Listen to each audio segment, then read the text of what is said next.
Hi, I'm Emily from Emily Bakes Cakes, and I'm here to demonstrate another cake. It's my birthday this weekend, and it's my favorite time to make all the cakes that I love to make. It only is probably surpassed by Thanksgiving, when I can make my 9 pies that I love to make for Thanksgiving dinner. So today I am going to be making a 3-layer chocolate cake with a chocolate buttercream frosting. So the recipe for the cake comes from the recipe book Sky High by Alisa, Huntsman, and Peter Wynn. And I have made a couple different kind of cakes out of there, but this is my very favorite from that cookbook. And honestly, I have made so many chocolate cakes in my life, so many different recipes of them. And this one has been by far the best one for staying moist and having a really rich dark chocolate flavor. So we start out with 2 cups of flour, and it's an unusual cake because it has quite a bit of sugar, and then it has 2.5 cups of sugar. Now, because it has such a high amount of sugar, I think that's why it stays so moist later on. So I didn't fill those all the way full. Okay, now it has 3/4 cup of cocoa powder. Now, cocoa powder is the one ingredient I found that if I use a high quality cocoa powder, then that makes a difference in the flavor of the cake, and it makes it just taste extra chocolatey. Then it has 2 teaspoons of baking soda, not to be confused with baking powder. So let me put those in, and then it has 1 teaspoon of salt. Now, if I was a scientist, I would be able to figure out how and why putting that much baking soda in works so well with this cake, because you also add another unusual ingredient, which is 2 tablespoons vinegar at the end. So, and I would also tell you, if you guys have not bought a KitchenAid or some sort of mixer, you should. It has totally changed so much of my life to have a mixer, not have to try and hand mix things together. It saved my wrists and hands. Okay, so are you inside here? Do you see? So it's all just mixed in there. Now what we add is we have 1 cup of oil and 1 cup of sour cream.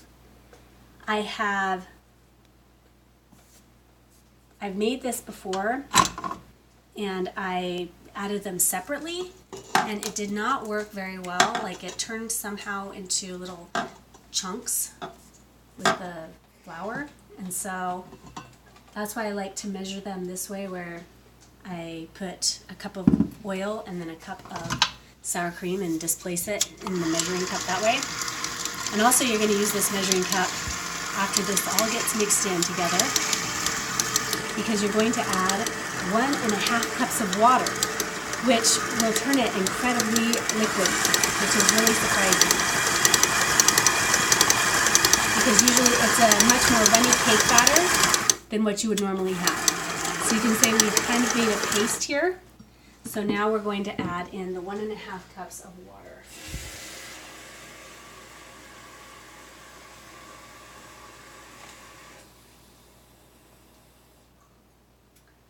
Okay, and you're supposed to have it turned on and add this slowly.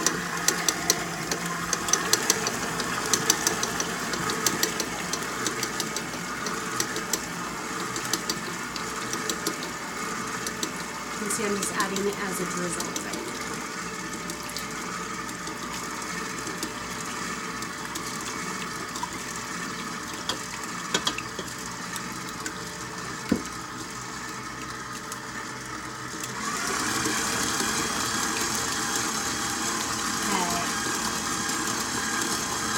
Now, because it was such a paste before moving on, you will want to scrape the bottom to make sure you get up any of the chunks that may be on the bottom, so that it's just will be really well mixed.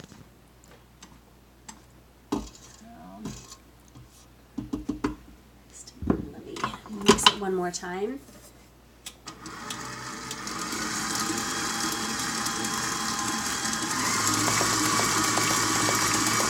I'd add 2 tablespoons of vinegar that I put right here. So it's just this white vinegar, and I think it does something really interesting chemically to it. I'm not exactly sure what it is, but this cake stays really moist and has a really great texture. That is saying that that is done now. The oven is heated up to 350 degrees. Then we just put in like a teaspoon of that, teaspoon of vanilla. Okay. Now we add 2 eggs and then it's done. So let's bring it down.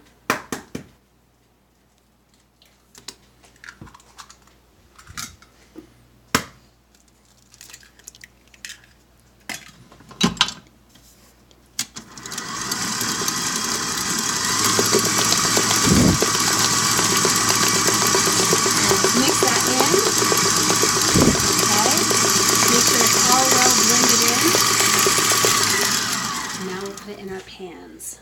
Okay.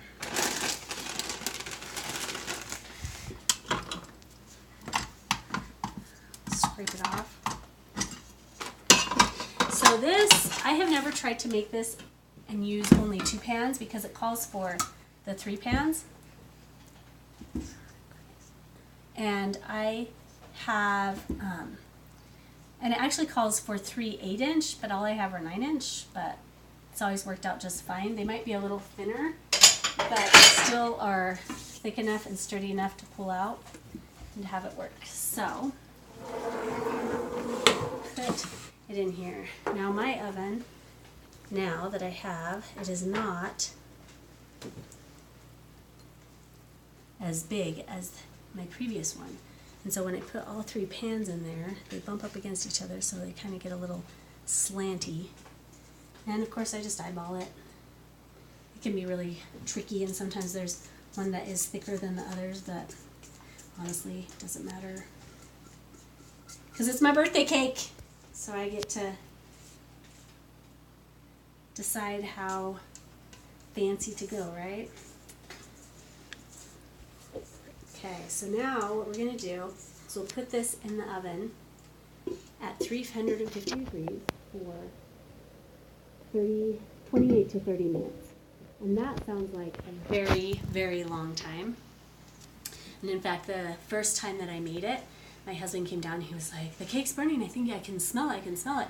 And I thought, oh, this lady's crazy to have baked it for that long, because normal cakes, you bake them for only 20 to 23 minutes or 25 minutes at the very most.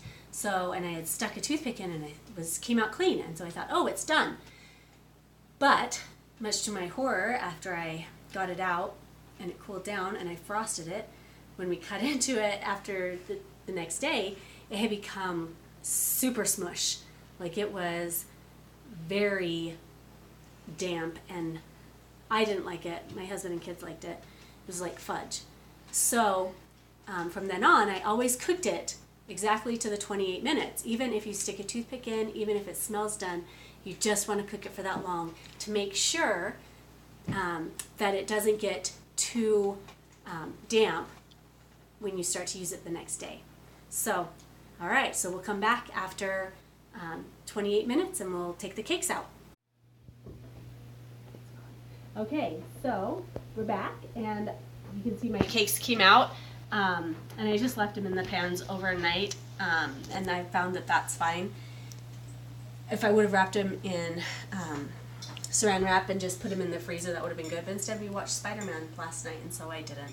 And actually I've left them in the pans before overnight and not even covered them with saran wrap, and they turned out just fine the next day, and they even still stayed just as moist.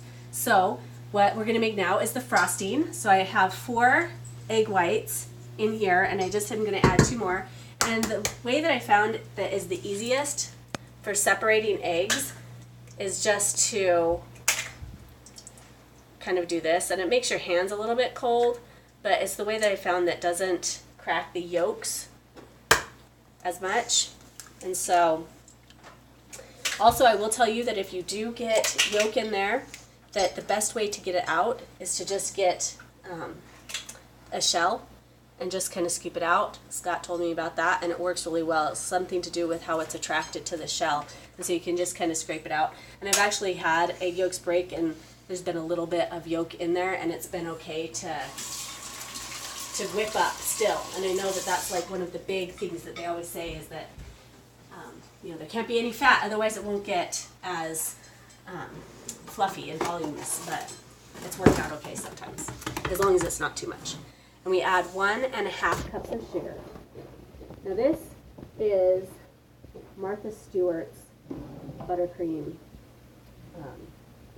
recipe that I'm doing right now, except for I have one major change because she has it only go up to 100 or like 90 degrees. But I found that in order to make sure that it works every single time, that I take it up to 160 degrees. So I just put it over a pot of boiling water. And it's really interesting if you look at how it looks right now compared to how it will look. So this is really important. And it's either Italian buttercream, because you start with it this way. The other way that people make it is they heat the sugar and water up into a syrup, and then they pour it into the egg whites as it's being whisked in the pan. But I don't like that as much because it just kind of sprays the whole inside layer of the lining of the bowl with the sugar mixture. Plus, you know, it grosses me out less to have had the egg whites at least heated up to 160 degrees. So that's almost as hot as what you cook chicken to. So to make sure that it's done. Anyway, so I'll just be whisking this the whole time. And we'll come back in a couple minutes and show you the change that it makes when it gets closer to being the right temperature. Okay, so you can see how it has changed like a little bit. And it's become much more liquidy. And really what we're trying to do is just make sure that all of the sugar has become melted, because that's what really contributes to having a really stable meringue. And so it's only up to, as you can see, 136, 135. And so it has that foaminess, and then it has like that kind of liquidy underneath it. The translucent, I guess, would be the right descriptor. So remember, we're trying to get it up to 160. And the only times that I've ever had the buttercream fail is when I have not gotten it up to 160. Even if I get it up to 155 or whatever and then take it off, and then it just keeps, you know, getting up higher. So already it's up to 150, 154. If it's touching the pan, it gets up to the temperature really fast. But you want to make sure that it's not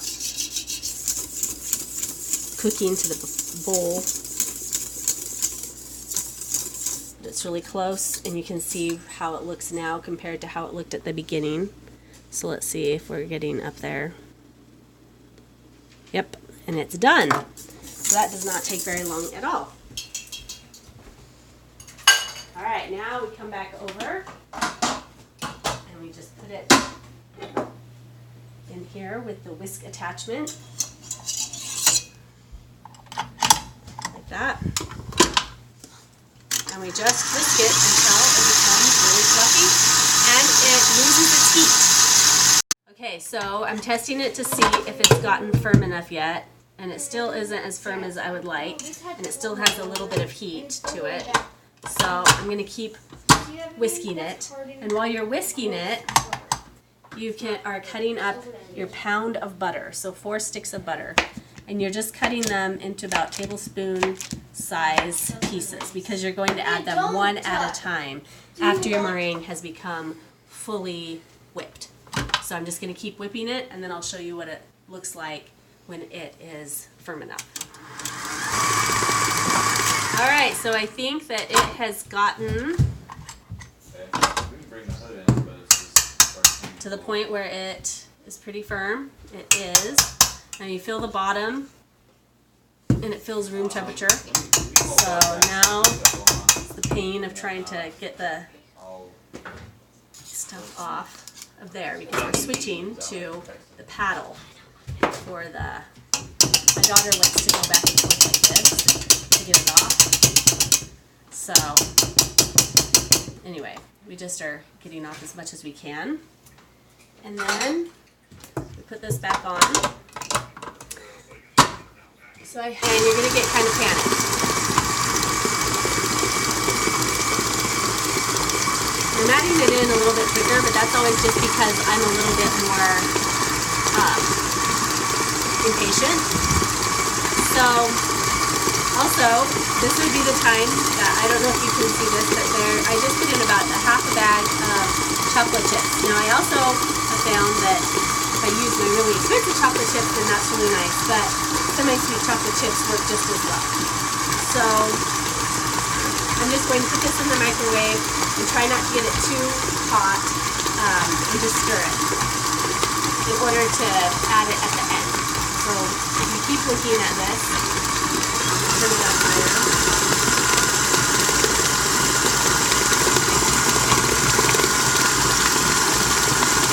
You can see it looks like it's kind of deflated a little bit.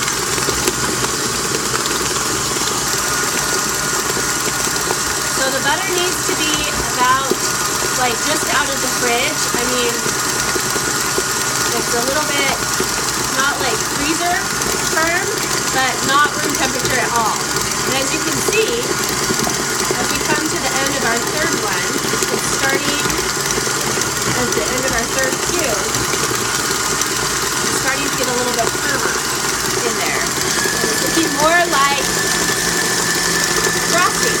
And so as we add this last cube of butter,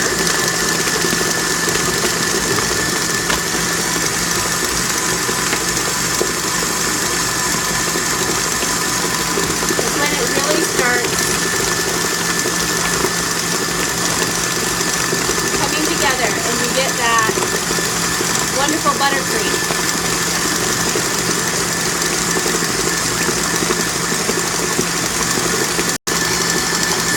See how it's become like frosting now.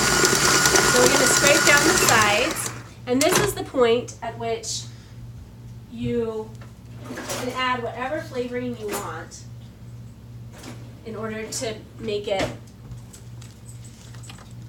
whatever flavor, obviously, that you want.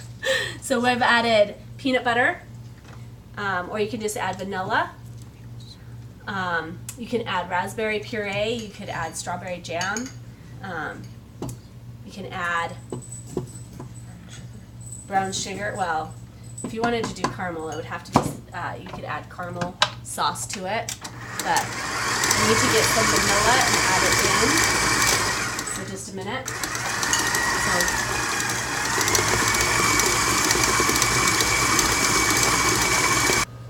Okay, so here you can see it's become this incredibly stable frosting. So now what we're going to do is we're going to add the chocolate to it, mix it up, and then we will frost our cake with it. And you want to make sure that you don't have any butter chunks, and though it's part of the reason why they wanted you to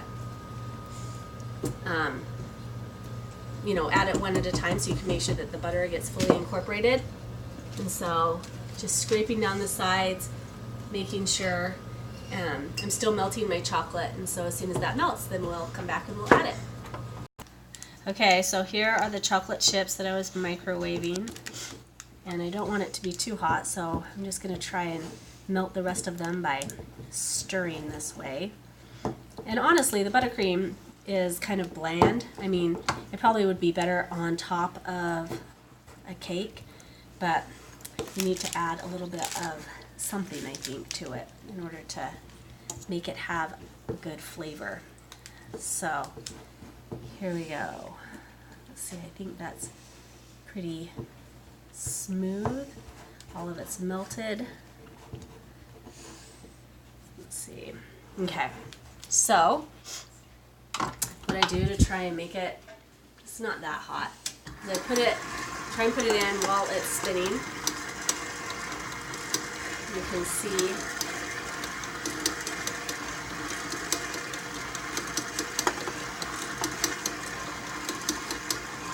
the chocolate getting mixed in. Okay, so we'll turn it a little bit higher and get the rest of the chocolate.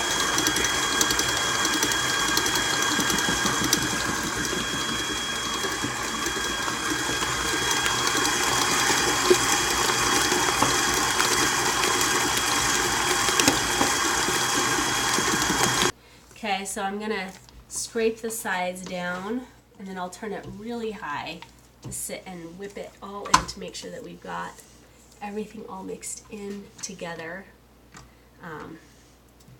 Then after that, we'll put it all on the cake.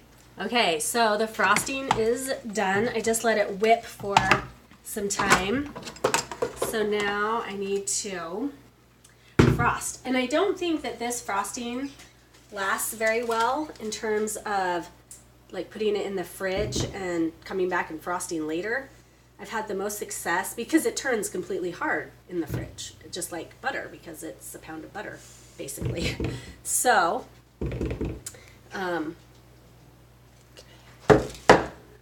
basically just kind of make sure one last final mix through, and you can see like there's chocolate on the sides a little bit that didn't get as mixed in, but I mean that's just how it goes, and you just can kind of hand stir that in. Plus a little variance, it always looks cool, right?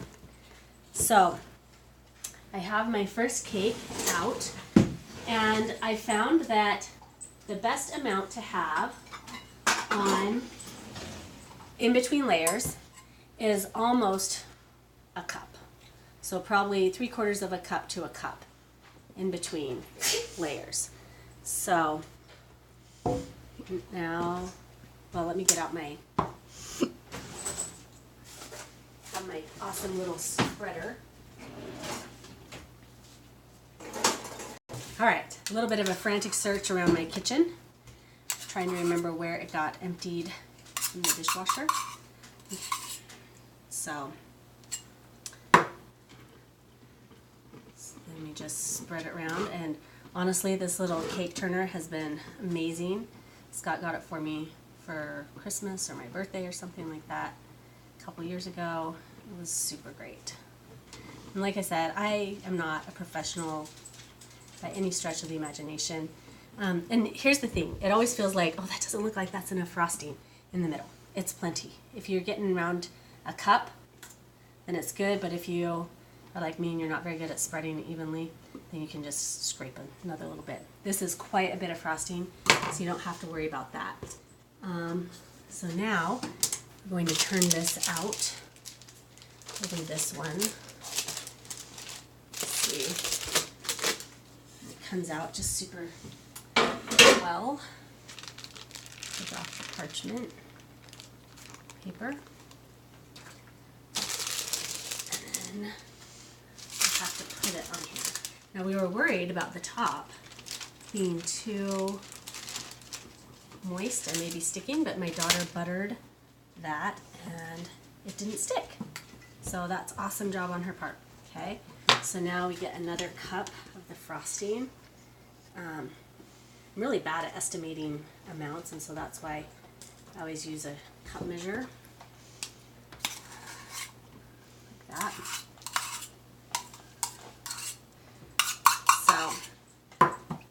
So I have to say, a couple of years ago for Christmas, I decided to go outside the box and make this blackberry jam cake with blackberry cream cheese frosting to take to my family Christmas party.